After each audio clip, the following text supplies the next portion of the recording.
at the same time. Absolutely. The inventory is not like a regular. We are back on the Morning Brew, and this is just such a treat this morning. This is Leighton J. Cougar, who brought in Flurry the Arctic Wolf, and he is a real 100% wolf. This is not a dog. This is actually a wolf. And was he captured in the wild, or was he born? Yeah, all of our animals are captive bred, sold in the exotic pet market. Okay. So our motto is that wild animals are not pets. Right. And so he was a victim of the exotic pet trade. Not really him, but his parents were. He was actually born at the sanctuary. Okay. Rescued mommy and daddy when mommy was pregnant. Oh, wow. Wow. And he has just this presence about him. And I don't know if you can feel it, but it is just amazing that he looks like a dog and he's fluffy like a fluffy dog. But you just know he's not. You just know this guy would just chew you apart in a heartbeat. And I think he was looking at me like breakfast or something earlier. He was like, I think he looks around at us. He's like, that looks tasty. No, he was just thinking about the bacon you ate. Oh, probably. Yeah. Probably.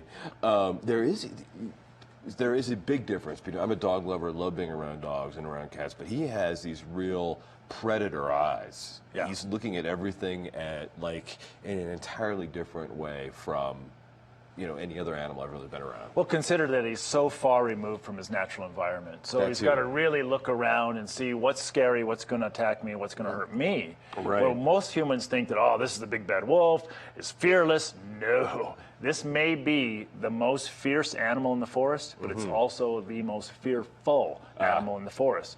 So most of humans say, well, yeah, I saw a wolf and it just kept following me. Yeah, they want to know where their only predator is, you. Oh. They want to keep an eye on their only predator because the only thing that kills wolves are people. humans. Right, right. And so what do you guys do at the wolf sanctuary? I know you take in some wolves, and you said that, for example, this guy Flurry was born at the sanctuary. Yeah, so all we do is we rescue captive bred wolves and other exotic canines from the exotic pet trade. Does that mean foxes? That means we have a fox, we have dingoes. Oh, really? Excuse me. We have 7 of the rarest dogs in the world. You've never heard of them. They're called the New Guinea singing dog. They're a tiny little dog from Papua New Guinea. Of course, that's why they're called singing dogs. They have a beautiful song, and that's the most distinct characteristic about them is that song. That's why they're called singing dogs. Wow. Yeah, and we also have 3 coyotes. So what do you do with them once you keep them once they come to the shelter? They get a lifetime sanctuary. Oh, very cool. It's not like you're trying to find a new. You're not trying to adopt them out into a forever home. No. Okay. No, these are not forever home quality. Right. This is something that needs to be in a sanctuary, needs to be safe, needs to not be able to escape. Because you know that the moment an animal like this is walking around, whether it be in a rural neighborhood or an urban neighborhood, it's gonna be murdered. Someone's gonna kill it. They don't want this stalking in your neighborhood. Right.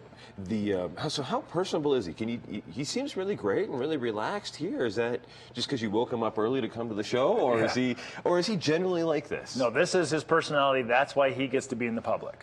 Others are not like this. Well, a lot of people are saying, well, how come he's not killing you? Why would I bring an animal that's going to kill me? Have you heard of insurance? So I don't bring an animal in public that's going to be problematic.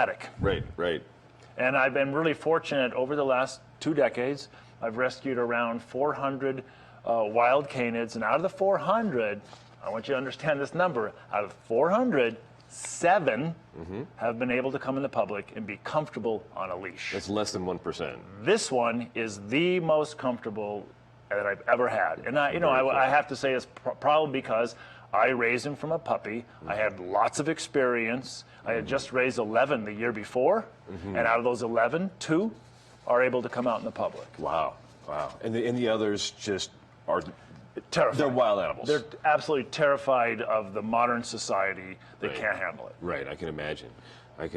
Wow. Well, so how big is he? He looks huge.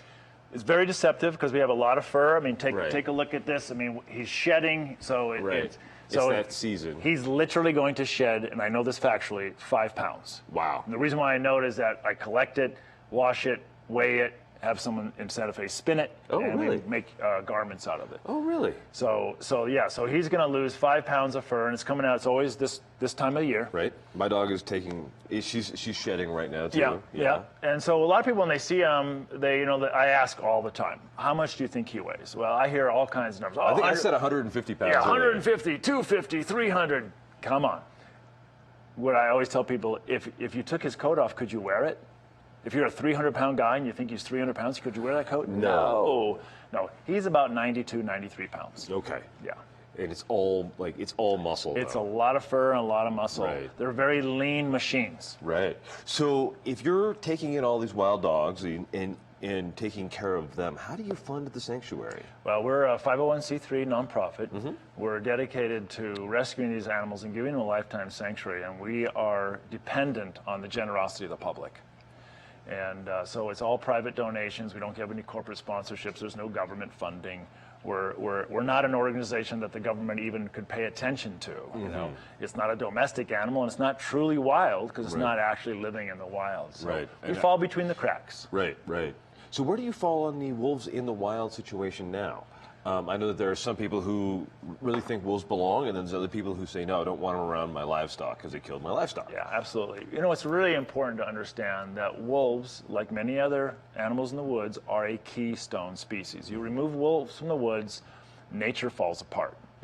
And that's proven, 100% proven. Yellowstone was the best petri dish we could use as an example of what happened when the wolves were removed. Yellowstone began to fall apart.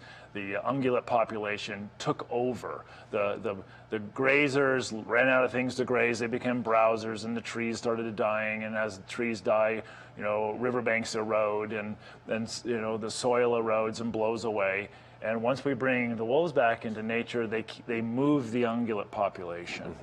Now, the ungulate is the grass eaters, the deer and the elk, the moose. Right.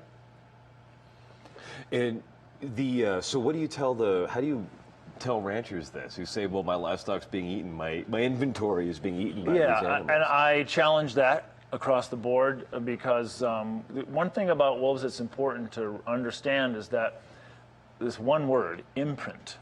They imprint on their very first foods. So if we have a wild group of wolves out in the wild, and mom and dad never bring a baby cow back for breakfast, it's not on the menu. They're not going to recognize it per se as food. But we still have to understand that the most important piece of nature that they have is chase the thing that runs. Right. If you chase the thing that runs, you catch it, there's discovery. Right. That, hey, this could taste good. Right. But the reality is that more cattle in North America die from lightning strikes and prairie dog holes than wolf predation. Oh, wow. Yeah. Well, this guy's just beautiful and amazing. And thanks for bringing him in. And we'll be back in a couple of seconds on the Morning Brew. Wow, Flurry is just relaxed here this morning. He's just kicking it.